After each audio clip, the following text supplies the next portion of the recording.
Hallelujah! Praise the name of the Lord. Glory, glory, glory, hallelujah. Una sa lahat, magandang hapon po sa inyong lahat. Mabuhay po tayo sa pangalan ng ating Panginoon. Mabuhay si Jesus Christ. Mabuhay siya. Kailanman ay hindi siya namamatay. Still alive, Jesus Christ. Kaya ngayong hapong ito, lahat kayong nanonood, para sa inyo itong ang salitang ito. Para sa atin lahat, sapagkat ang pag-asa natin ay si Jesus Christ. Wala nang iba. Wala nang iba. Jesus Christ only. Ngayon, itong dadaling kong mensaheng ito, para sa lahat. Dahil maraming mga tao ngayon na hindi nakaunawa sa salita ng Diyos. Aminin natin at hindi. Malalaman po natin ngayon, may apat na uring pag-ibig nasa tao. Kaya alamin po natin ito. Dahil para maging makabuluhan po tayo sa paningin ng Panginoon. Hindi sa paningin ng tao. Makabuluhan sa tao tayo sa paningin, pero sa Diyos hindi makabuluhan. Ang dapat natin gawin, maging makabuluhan po tayo sa paningin ng Diyos, hindi sa tao. Kaya, itong pag-aaral natin, bago tayo makinig sa salita ng Diyos, magbigay muna ako ng awitin na makalangit. Sapagkat unahin natin siya bago ang ating sarili. Pakinggan po ninyo para sa mga lahat ng naligtas. Iyaya ng Diyos anong tamis, ang tulad ko'y inubos, bulag at naligaw sa tamang landas. Ngayon ako ay ligtas. Hallelujah! Iyaya ng Diyos anong tamis, ang tulad ko'y tinubos,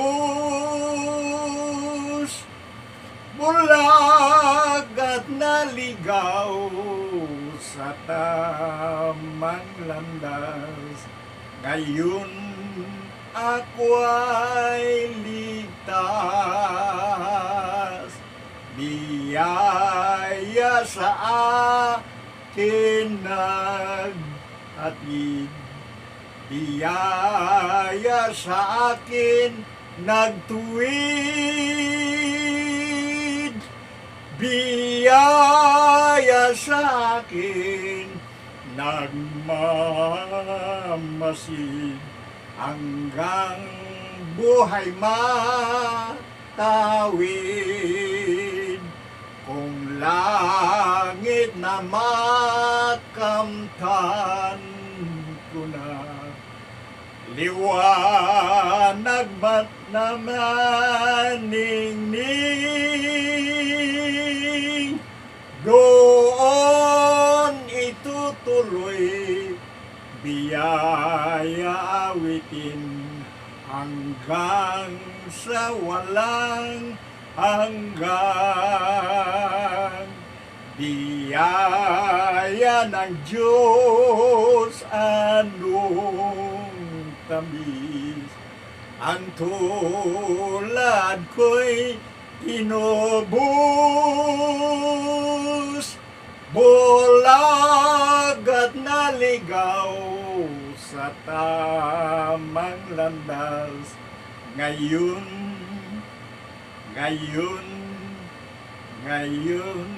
ako ay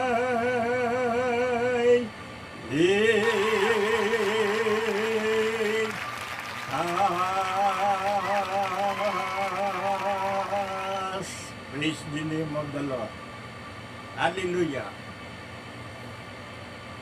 Mga kapatid, sinabi ng Bible, ayon sa pahayag 1:3, mapalad ang taong bumabasa, mapalad ang taong nakikinig, at mapalad ang taong sumusunod sa kalooban ng Panginoon.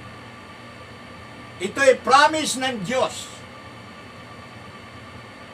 Dahil ang Diyos ay nagsalita ng pawang katotohanan. Hindi nagbibiro. Blessing ito sa lahat ng taong nakikinig at sumunod sa kalooban ng Diyos. Ang ating pag-aralan ngayon, may 4 na uring pag-ibig na sa tao. Kailangan ito alamin bawat isa sa atin. Kaya nga, itong 4 na pag-ibig na sa tao, pakinggan po ninyo. Agape, Philia, Dode, Eros. Yan po ang ating ngayong bibigyang buhay. Ang salita na ito. Agape. Oh, hallelujah. Pag-ibig. Pag-ibig na makapangyarihan. Pag pumasok ni numan, hahamakin ang lahat, masunod ka lamang o pag-ibig.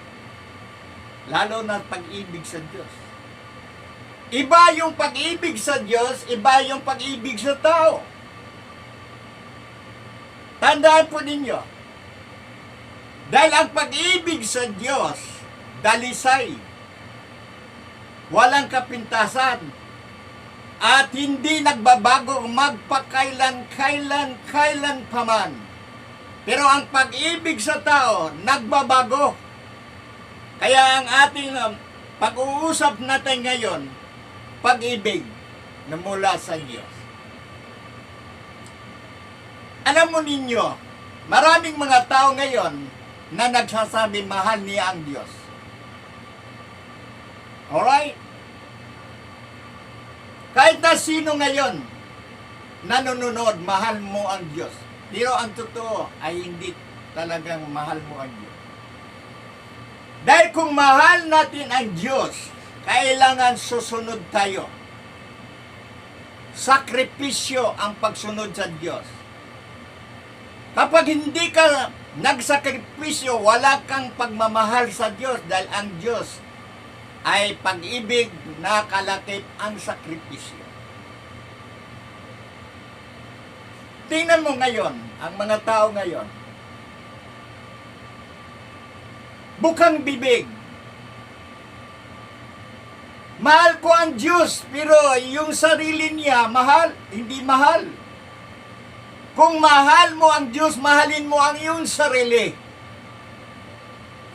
You know why? Sapagkat ang ating sarili, yan ang tahanan ng Espiritu Santo. Once na ang Espiritu Santo ay tatahan sa puso't isipan, nasa iyo ang tunay na pag-ibig na sa Diyos. Ang pag-ibig natin sa Diyos ay walang kapintasan.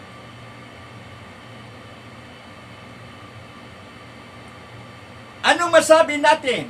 Na marami ngayong mga tao na may pag-ibig sa Diyos pero walang pag-ibig sa kapwa. Walang malasakit. Pabaya. Hindi tapat. Dahil ang isang tao na may pag-ibig sa Diyos, agape love, totoo kang tao. Tingnan mo yung si agape love, si Esteban. Kung titingnan natin si Esteban, sa kanyang pagtuturo pangangaral kahit na saan lugar, maraming nagagalit sa kanya sa pagpapapangaral sa mabuting balita tungkol kay Jesus Christ. Dahil maraming galit sa kanya. hinatulan si Esteban na batuhin para siya ay mamatay. Kung titingnan natin ang kabuuan ni Esteban, hindi siya natatakot sa kamatayan. Dahil ang sabi ni Esteban, pag namatay ang tao kay Kristo, ito'y pakinabang. Ang death penalty noon ay pagbato. Hallelujah. Pag ang tao ay hindi sumunod sa batas noong kapanahon. Hanggang si Esteban ay binato hanggang namata. Bago siya mamatay, ano sabi ni Esteban? Ama, huwag mo nga ipaintulot ang kasamaan ito sa kanila. Kita mo yung pag-ibig ni Esteban. Maging si Jesus Christ, kung ating titingnan si Jesus Christ, ipinadala si Jesus Christ ng kanyang bugtong na ama upang ang sinumang sumampalataya sa kanya ay huwag mapahamak kundi magkakaroon ng buhay na walang hanggan. Pinadala dito sa mundong ito, mundong magulo. Bakit magulo ang mundong ito? Dahil sa walang pag-ibig ang tao sa Diyos. Noong kapanahonan, kanya-kanya, akin-akin, awayan, bangayan, hindi ganon. Kaya pinadala si Jesus Christ dahil sa pag-ibig ng Ama sa ating lahat para ikaw at ako ay matubos. Yan ang layunin ng Ama. Matubos tayo at hindi tayo parusahan sa dagat-dagatang apoy at aposutri. Kaya nga ang pag-ibig sa Diyos, kailangan tayo umabot ng 24 carats. Dahil ang lahat ng tao na kumikilala sa Diyos ay sinusukat ang ating pag-ibig. Katulad ba ng ahensya? Kapag nagsanla ka ng ginto o anumang bagay, sinusukat yan. Kung hanggang saan ang carats, yung ginto mo. Kung 24 carats, yun ang gusto ng ahensya. Okay yun, 24 karat mataas. Hindi 20, hindi 15, hindi 10 o pababa. Kaya sinusukat ang bawat tao yung ating pag-ibig kay Kristo. Kung tayo ay nasa standard ng pamantayan ng pag-ibig sa Diyos. Dahil kung ikaw at ako ay umibig sa Diyos, kailangan lumalakad tayo sa mundong ito na walang kapintasan. Dahil ang pag-ibig sa Diyos ay naghahari sa buhay mo. Naghahari sa akin. Pinagarian ka ng Diyos at pinagarian ako na lumalakad tayo na may kaayusan. Ayaw ng Diyos na walang kaayusan. Pag ang tao na walang kaayusan na lumalakad, walang pag-ibig sa Diyos yan. Tandaan mo yan. Tandaan po ninyo, ang isang tao lumalakad na walang kaayusan, walang pag-ibig sa Diyos. Tingnan mo ngayon, ang mga tao ngayon, pag araw ng linggo, pumunta doon sa simbahan, walang kaayusan kung inyong titingnan. Bato-bato sa langit, ang tatamaan ay huwag magalit. Tingnan mo ang mga babae. Pag pumasok sa simbahan, maiksi ang damit. Nakapantalon. Walang kaayusan. laging huli sa oras. Ang isang tao na umibig sa Diyos, laging present sa lahat ng oras, sa lahat ng panahon. Ikaw ang example sa lahat ng tao. Gaya kay Jesus Christ, siya ang example sa lahat. Para ang tao, nakitaan si Jesus Christ, para ang tao ay susunod kay Jesus Christ. Sapagkat si Jesus Christ nagbibigay ng instruction sa tao. Pero ang tao ayaw sumunod sa instruction ni Jesus Christ. Kaya yan ang nangyayari. May pag-ibig daw sila sa Diyos. Pero ano sabi sa Mateo 23:28? Ganyan-ganyan kayo sa paningin ng tao, mabubuti kayo. Ngunit ang totoo ay punong-punong kayong paimbabaw at kasamaan. Bakit nagsalita si Jesus Christ? Dahil nakita ni Jesus Christ ang mga tao na mahal siya. Ginagalang siya sa kanilang mga labi, sa mga tao, pero ang kanilang puso ay napakalayo sa Kanya. Oh, hallelujah! Praise the name of the Lord. Maraming mga tao ngayon, pinupuri ang Diyos sa kanilang mga labi. Pero ang kanilang puso ay napakalayo sa Kanya. Bakit? Kaya minsan si Jesus Christ namatay sa krus ng Kalbaryo. Ako'y nauuhaw. Nauuhaw si Jesus Christ sa bawat isa sa atin. You know why? You know why? Ikaw at ako, sino man, hindi ginagalang ang kamatayan ni Jesus Christ. Dapat igalang mo. Kailangan ay mahalin mo si Jesus Christ sapagkat ikaw ay tinubos ni Jesus Christ, namatay siya sa krus ng Kalbaryo dahil sa ating lahat.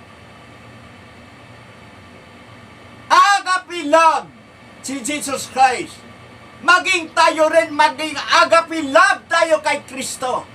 Tingnan mo si Pablo. Ang sabi ni Pablo, tularan ninyo kami. Tularan ninyo kami na gaya naman kami tumulad kay Kristo. Agape love. Kung ikaw ay mayroong agape love, kailangan lagi mong inauuna ang mga bagay na panglangit, hindi ang mga bagay na panglupa. Maraming mga tao na may pag-ibig sa Diyos, pero hindi mo nakitaan kung sila ba ay sumunod o hindi.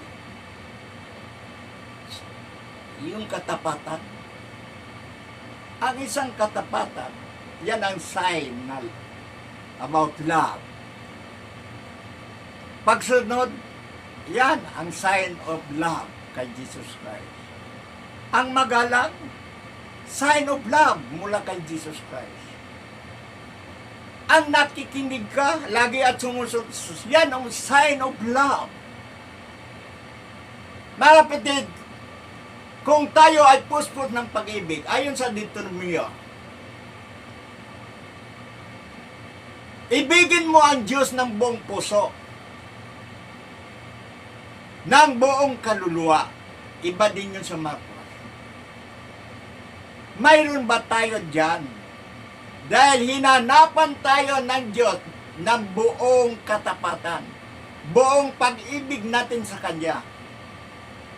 Day and night, wala tayong tigil. Araw at gabi ay lagi kang nananalangin. Araw at gabi lagi kang umaawit sa pagpupuri sa Diyos na siyang naglalang ng langit at ng lupa. Walang tigil dahil ang mga angel sa langit, walang tigil sila, nag-aawitan. How much more tayo? Maalala lang natin pagdating ng linggo ay kumakanta tayo. Pag wala na tayo doon sa simbahan, umuwi na tayo, di ba? Nakalimutan na natin. Hallelujah! Praise the name of the Lord. O ito.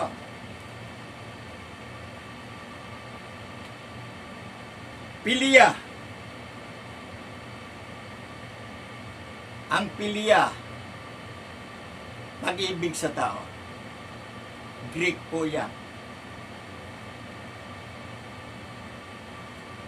Maraming mga tao ngayon, kung ating titingnan, mas mahal nila ang tao kaysa Diyos. Ito totoo. Ito totoo. Alam po ninyo yan. Mas mahal mo ang tao kaysa Diyos. Hindi baliwala po natin yan. Dahil pag ang tao, kaibigan mo, pag inimbitahan ka, lalo na araw ng linggo, sinong sinusunod mo? Yung kaibigan mo. Yung kaibigan mo sinusunod, lalo na may party o anumang mga bagay. Inuuna mo ang tao, imbis unahin mo ang Diyos. Hindi mo unahin yung kaibigan mo. Yan ang nangyayari sa maraming mga tao ngayon. Kaya ang mga tao ngayon, absent-minded, gulong-gulo. Walang kapayapaan, walang katahimikan, walang pag-ibig na naghahari sa kanyang buhay. Kaya maghari sana si Jesus Christ sa ating buhay para magkakaroon bawat isa ng kapayapaan, katahimikan, pag-ibig, naghahari sa loob ng iyong pamamahay.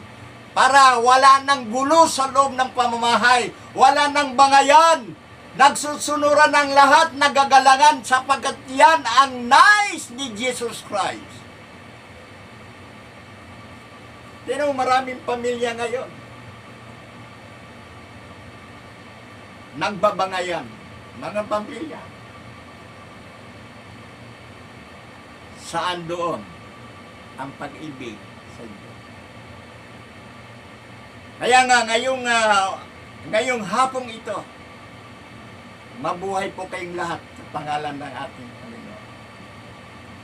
Oh, hallelujah! Sapagkat, ang sabi pa dito,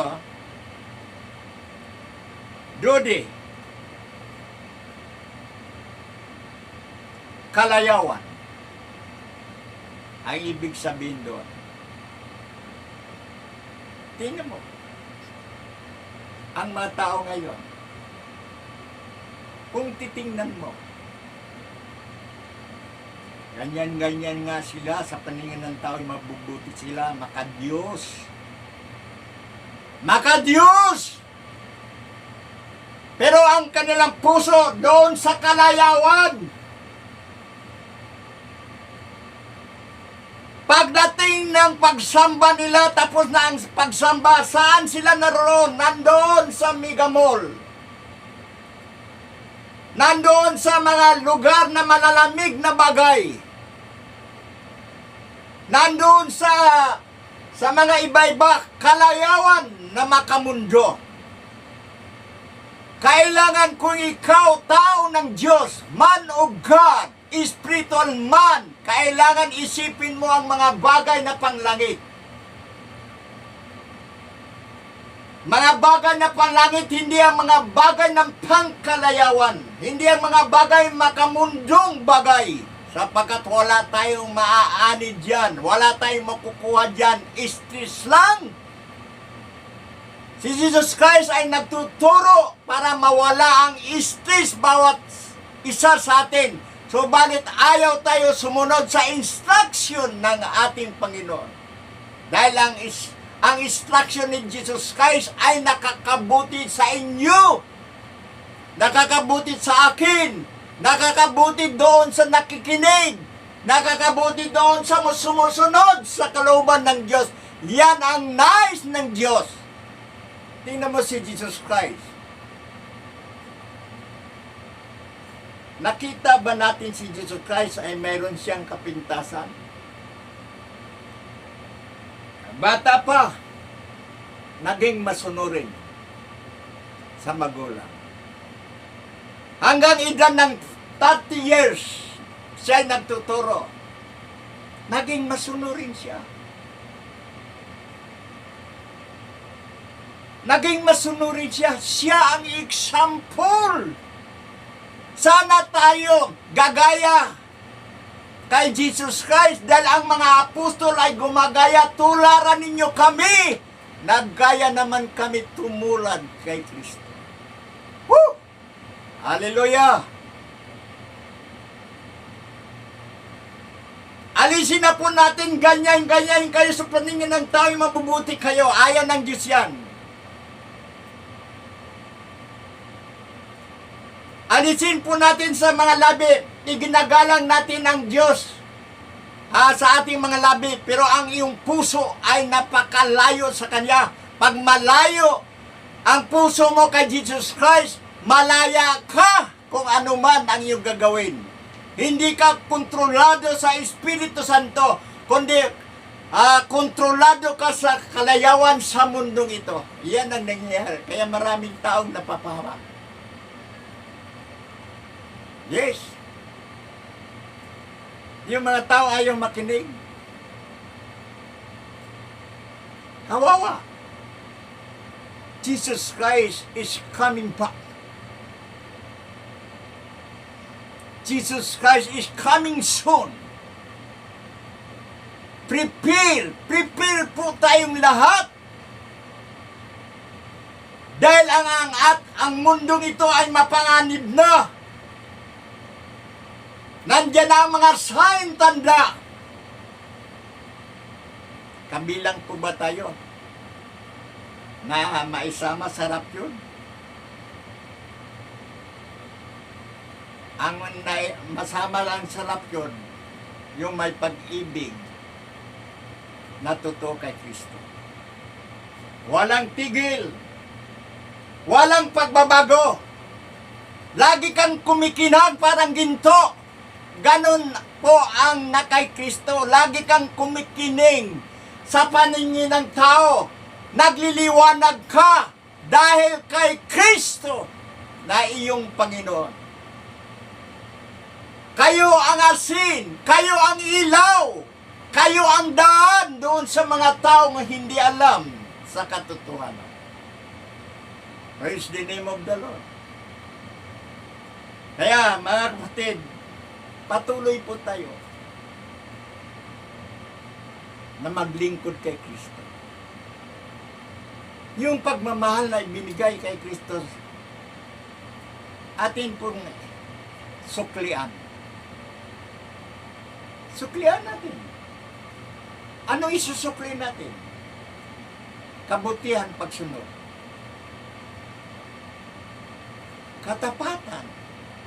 Pagpipigil. Maamo. Yan ang nais ng Diyos. Naghihintay lang si Jesus Christ. Hinintay ka ni Jesus Christ. Sa anong oras? Are you prepared? Handa ka ba? Kung hindi ka pa handa, tanggapin mo si Jesus Christ bilang sarili mong tagapagligtas. Dahil kung hindi mo tatanggapin si Jesus Christ, kapatid, wala kang mansion na ibibigay ng Panginoon.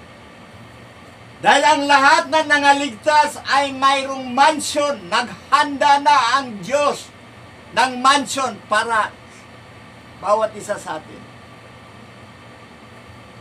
Mansion. Gintong lantay po yun. Ako'y may bahay na di masisira doon sa langit na walang hanggan. Wala nang hapis at laging sariwa sa piling ng Diyos na mayaman. Yan. Yan. May mansyon tayo.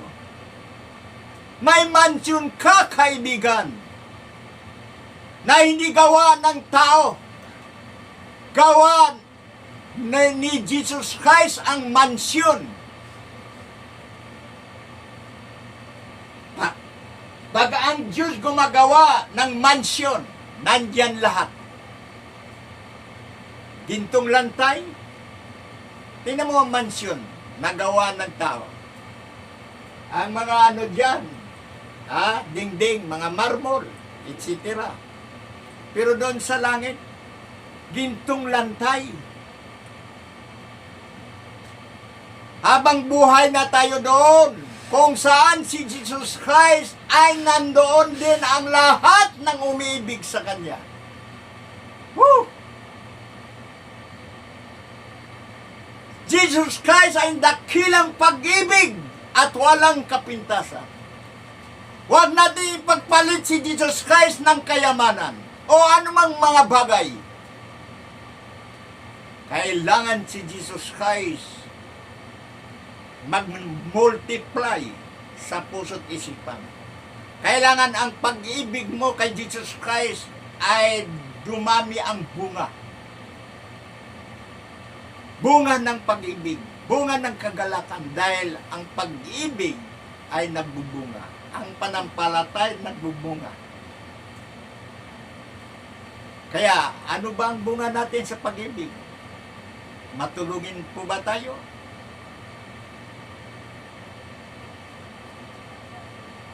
Mapagpayo ba tayo?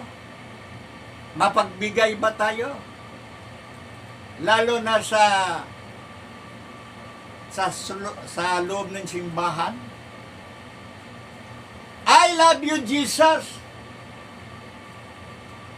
Pagdating ng ikapo, Maria. Ganyan ba ang pag-ibig natin kay Jesus, Maria? Hindi ka ba nahihiya kay Jesus Christ? Ayon sa Bible, ang mata ng Diyos ay laging nakatitig sa atin day and night. Alam ni Jesus Christ, anuman ang ating ginagawa. Hindi ganoon. Ang sabi ni Jesus Christ, try! Try and try! Pero ang tao ayaw mag-try sa alok ng ating Panginoon. Try mo, subukan mo.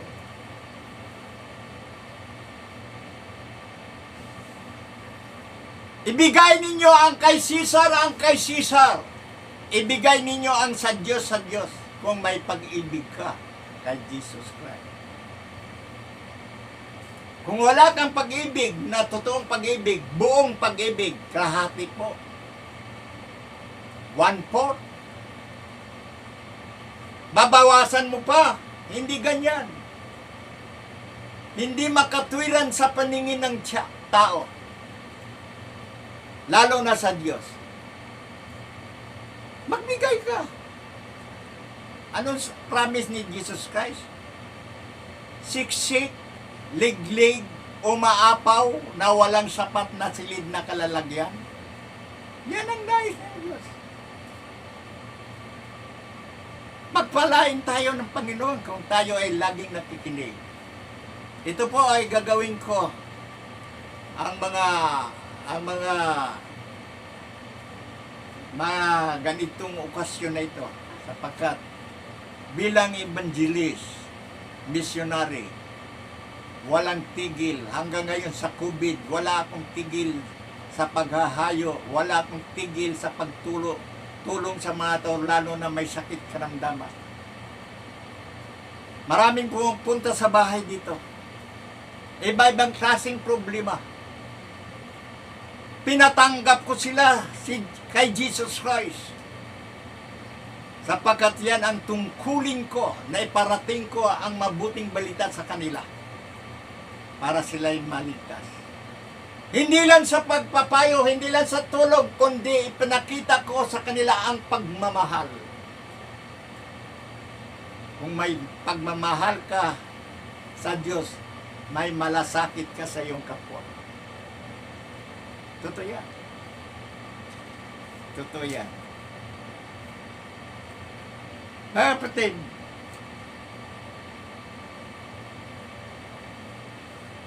itong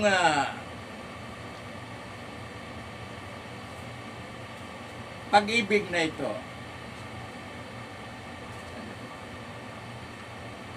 itong pag-ibig na ito, dadako naman tayo sa Eros. Eros, Pira. Pira po ang pag-usapan natin. Eros, Pira.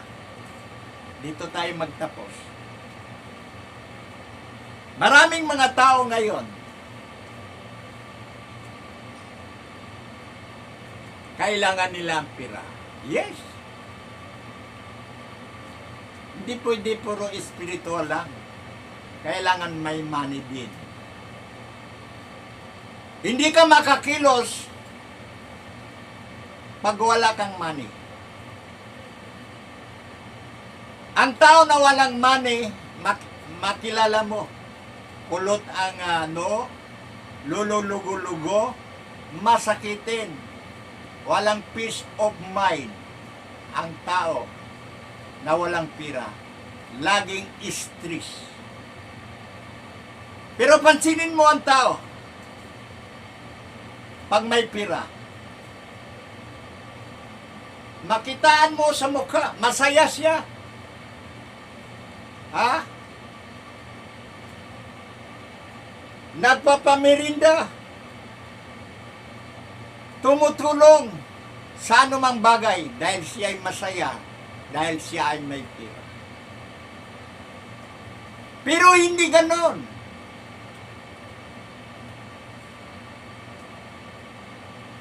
Ang pira, paggamit lang sa anumang mga pangailangan natin. Kailangan mo bibili ng pagkain o anumang bagay, kailangan mo yun. Pero ang mahalaga, huwag natin ibigin ang pira sapagkat ugat ng kasamaan. Dahil marami ngayong mga tao ngayon, mahal nila ang pira. Kaya nga, nasunod ang kagustuhan ng maraming pira ngayon. Yung mga tao may pira. Ang tao may pira hambog. Mayayabang. Sa anong dahilan? May pira sila. Masunod nila ang gusto nilang gagawin. Kontrolado nila ang tao dahil sa pira. Kaya wag natin ibigin ang salapi dahil ugat ng kasamaan, impyerno. Impyerno ang iyong tutunguhan. Huwag natin ibigin. Tingnan mo, si Judas Iscariote. Pansinin ninyo. Anong ginagawa ni Judas Iscariote kay Jesus Christ? Naging maamo siya, pinapakita niya lahat. Yun pala ay tuso. Pinagbili si Jesus Christ. Noong nakita na ni Judas na nagsasapir na si Jesus Christ, sa kanya ay balik yung pira, pero huli na.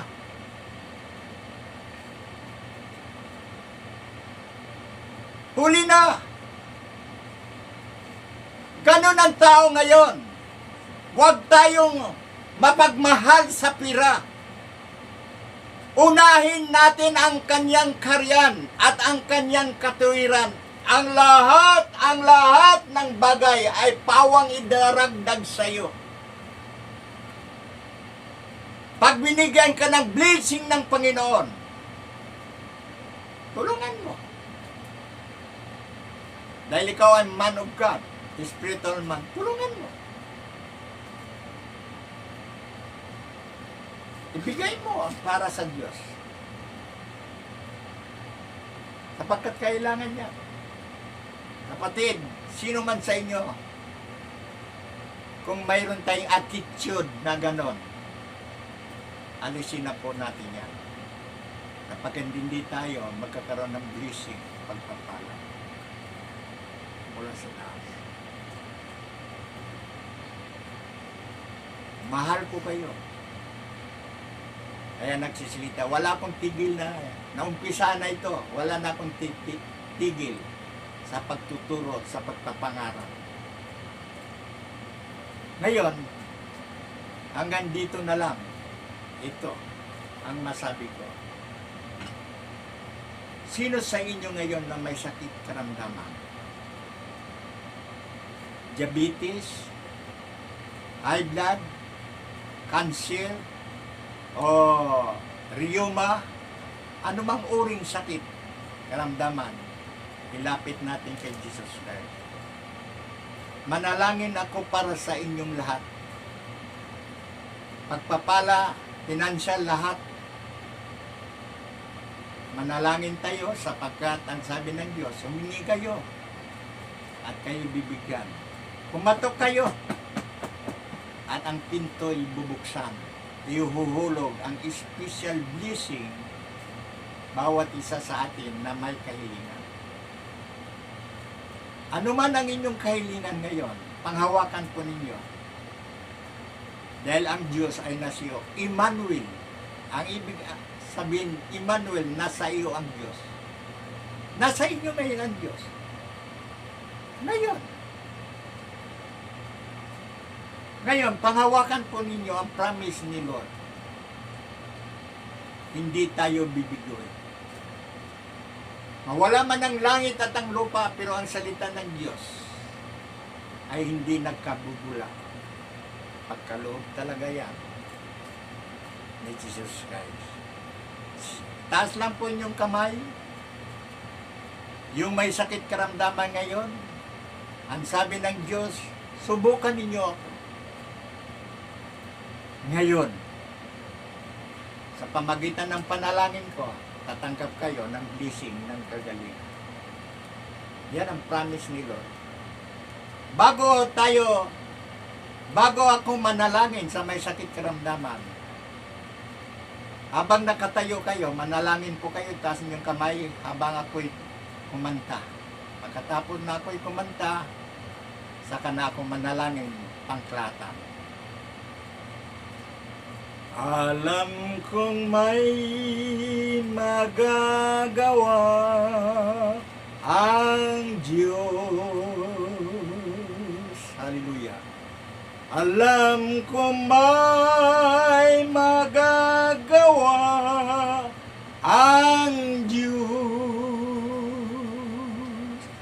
Kung ako'y magtatapat sa Kanya'y naglilingkod, alam kong may magagawa ang Diyos. Hallelujah! Hallelujah! Siya'y balik na muli. Hallelujah! Hallelujah! Tayo'y kukunin muli. Mayroong magandang mangyayari sa'yo kung lalapit ka kay Jesus. Mayroong magandang mangyayari sa'yo kung lalapit kay Jesus. Tayo po'y manalangin para sa inyong lahat, kagalingan, blessing, pagpapala. Taas inyong kamay. Try. O amang Diyos, Diyos na makapangyarihan sa lahat. Ikaw ang Diyos ni Abraham, Diyos ni Isaac, Diyos ni Jacob, at Diyos sa kapanahunan ngayon naming pinaglilingkuran. Lord, salamat sa hapong ito na natatapos ngayon ang aming pag-aaral ngayon. Sana maunawaan ito nila, Lord, at maintindihan at i-apply nila, Lord, sa kanilang buhay, sapagkat kung ito ay i-apply sa kanilang buhay, blessing, pagpapala ang kanilang matatanggap. Lord, lalo na sa mga may sakit karamdaman ngayon, diabetes, sakit sa puso, cancer, rheuma, anumang uri mga sakit, sinasaway ko ito, Lord, sa pangalan mo. Dahil ang pangalan mo, walang ibang pangalan sa silong ng langit na sukat ikaliligtas sa mga taong may mga karamdaman ngayon. Ako nagapalaya, di kan kanimo sa tanang mga gahom sa pagkarutan. Kung sila espiritu, yawanon o yawa, tawa kamo, bumalik kamo sa inyong gigikanan. Kamong mga dautang binuhat sa pangalan ni Isus Kristo nga taga Nazaret. Ngayon din, receive your healing. Tanggapin ninyong kagalingan sa oras na ito. Ang Diyos ay sumasayo. Salamat sa hapong ito. Mabuhay po tayong lahat sa pangalan ng ating Panginoon.